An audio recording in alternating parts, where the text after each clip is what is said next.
예, 어저께 과천에 공수처에 다녀왔습니다. 음, 뉴시스에서는 조금 자세히 다뤘는데요.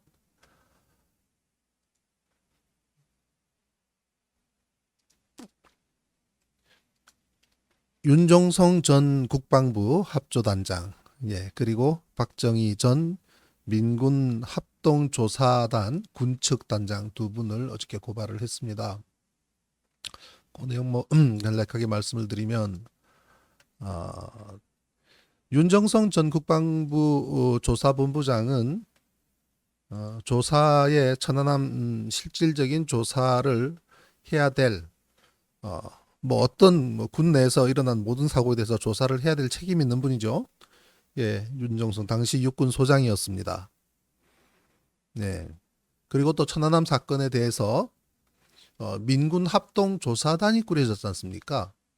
사실 군 사고가 전 세계적으로 많은 군 사고가 발생을 하지만 군 사고에 대해서 군 스스로 조사의 주체가 되었을 경우에 그 조사의 객관성과 과학성과 합리성을 담보할 수 없다는 많은 사례들이 있습니다. 그렇기 때문에 군 스스로 조사의 주체가 된다는 것은 굉장히 부담스러운 일이에요. 국가 차원에서도 그렇습니다.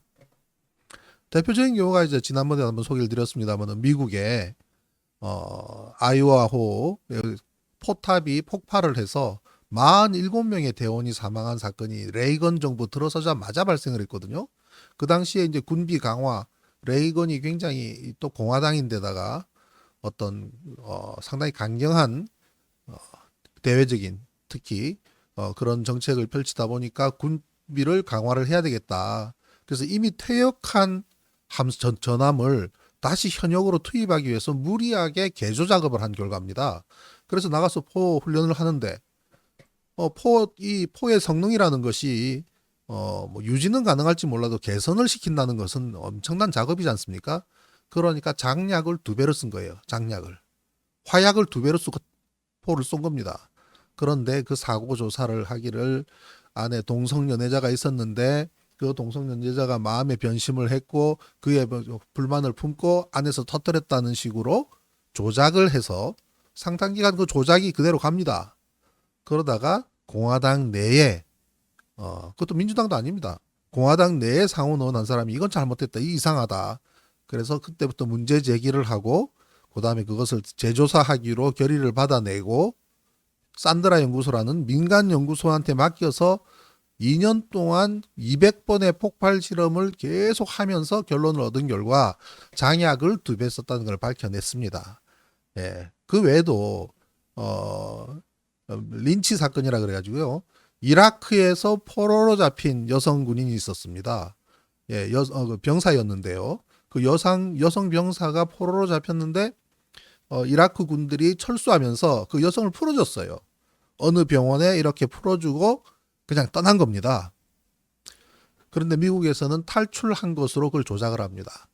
영화까지 만들어졌습니다. 그게 전국을 다니면서 강연까지 했습니다. 나중에 그것이 거짓이란 사실이 드러났습니다. 그렇게 군에서는 어떤 사고든 그런 것을 자신들의 목적에 맞게 조작을 하고 하는 것에 워낙 많은 그런 데이터베이스를 갖고 있기 때문에 군 스스로 조사 주체가 된다는 것은 국민들도 잘 이해를 할 수가 없지요. 그런 또 신뢰를 할 수도 없거니와 그래서 민군 합동 조사단을 꾸리기로 한 거죠. 예. 그래서 민과 군이 함께 조사를 하겠다 해서 사실 저도 민이라는 측면에서 거기다가 야당 추천위원까지 여당에서는 두 명을 추천했습니다. 그 당시에 한나라당은 두 사람의 전문가를 추천을 했고 한 분은 뭐 UDT 했던 분이고 또 한 분은 뭐 이렇게 두 분이 추천이 됐고요. 저는 민주당 추천 조사위원으로 추천이 됐지만 민주당 쪽은 한 사람만 추천을 했습니다. 저 혼자 이제 가서 추천을 받아서 갔는데 그래서 민군 합동 조사단이 꾸려지면서 이 박정희 당시 중장이었습니다. 3스타 육군 중장이었습니다. 그 이후에 대장 진급을 해서 예편을 했습니다마는 그래서 박정희 민군 합동 조사단의 군측 단장 민간단장은 카이스트 총장 출신의 윤덕영 총장이 민간단장을 했죠. 그래서 어저께 제가 직무유기로 고발한 부분은 그저께 제가 말씀을 드렸던 어뢰 인양, 어뢰의 인양은 논리적으로 성립할 수가 없다. 쌍끌이 어선의 특성을 안다면 길이 100m 가까이 되는 그런 그물을 끌고 쭉 뭐 두 선박의 간격만 해도 100m, 200m 떨어진 간격에서 끌고 가야 되고, 더구나 쌍끌이는 하부에 이 타이어라든지 이런 걸 매달아서 해저 지면에서 약간 뜨게 만들어 둡니다. 바다 밑에 밑바닥까지 다 긁었다가는 그물 속에 온갖 잡동산이 다 들어가서 고기 잡는 게 목적이 아니라 뭔가를 수색하는 게 목적이 아니라 찌꺼기들 다 들어와서 배의 윈치 자체가 터져버릴 겁니다. 과부하로 끌어올리지도 못합니다. 그렇기 때문에 물고기만 잡기 위해서 위에 떠서 이렇게 가는데, 바닥을 긁었다는 것도 성립이 안 되지만, 그런 위치에 가스터빈실이라는 길이가 11.8m에 폭이 8.7m에 높이가 3m 되는 그런 중량의 물체가 있는데, 그 자리에서 동일한 지점에서 어뢰를 그물로 건졌다? 낚시로 건졌다거나 아니면 잠수부를 투입해서 열심히 찾아냈다고 조작을 했더라면 뭐 반박하기도 힘들었을 겁니다. 근데 그런 거대한 물체가 있었다는 것이 나중에 밝혀졌거든요. 모든 게 끝나고 난 다음에. 어뢰가 건진 날이 5월 15일. 5월 15일. 닷새 뒤인 5월 20일 날 최종 결과 발표, 대국민 발표. 그 하루 전날 가스터빈실을 인양하는데 그걸 숨겨요. 비밀로 붙입니다. 어뢰를 건진 자리에서 가스터빈실 이 큰 게 나왔다면 논리가 안 맞잖아요. 숨깁니다. 그리고 발표를 강행합니다. 그리고 세월이 흘러갑니다. 쭉 조사해보니 어뢰 건졌다는 지점은 사고지점에 가스터빈실이 나왔다? 날짜는 이거 말이 안 되잖아. 그래서 제가 이제 주장을 했던 거죠. 사실 지금 안 건 아니고요. 일찌감치부터 주장도 많이 했습니다. 그에 대해서. 근데 이번에 그 조사에 책임 있는 국방부 조사본부장과 박정희 민군합동조사단장에 대해서 직무유기의 죄로 고발을 한 거죠. 그 직무유기는 그 중량물이 나왔으면 그걸 조사를 해야죠. 더구나 함수와 한미 사이에서 떨어져 나갔기 때문에 그 한가운데서 폭발이 있었다면 그 부분이 손상이 제일 커야 될 거 아니겠습니까? 손상 없어요.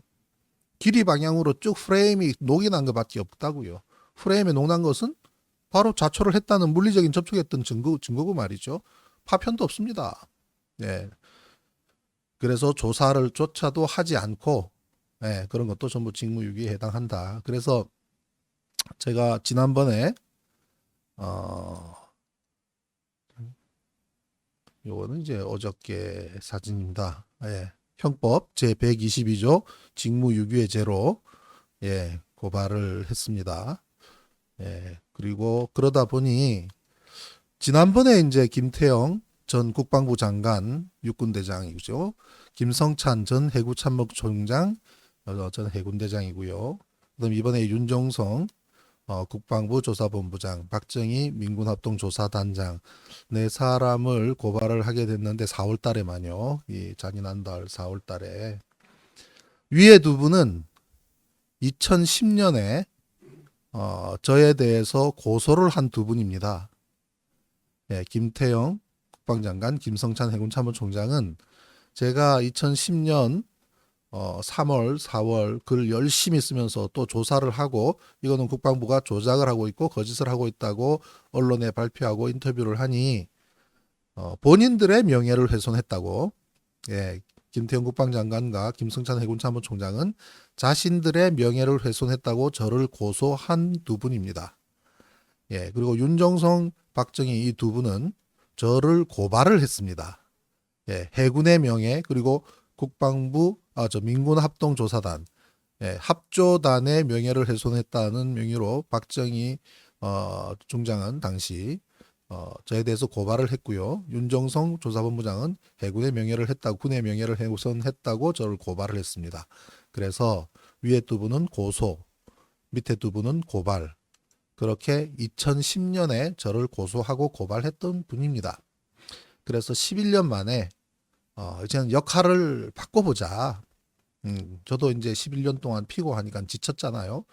뭐 이것만 있었습니까? 천안함만 있었던 것도 아니고 다른 사건들까지 합쳐서 제가 지난 뭐 이명박 정부 때부터 지금 현재까지도 뭐 피고인 신분을 떼지 못하고 있지만 어떤 때는 뭐 사건이 세 개가 동시에 돌아간 적도 있고요.